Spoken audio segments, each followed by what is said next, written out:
Makanan itu bukan hanya sekedar diberikan jemaah yang dimuliakan Allah, tapi makanan itu langsung disuapkan oleh baginda Rasulullah sallallahu alaihi wasallam.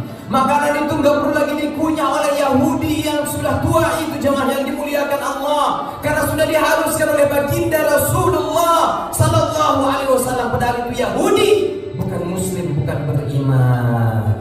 Apakah engkau Muhammad? Apakah engkau Muhammad? Muhammad seorang pendusta itu? Apakah engkau Muhammad? Muhammad pembohong itu? Jadi ternyata selama ini ketika baginda Rasulullah SAW mengantarkan makanan itu, Yahudi itu selalu ngomong. Yahudi yang sudah tua itu selalu ngomel.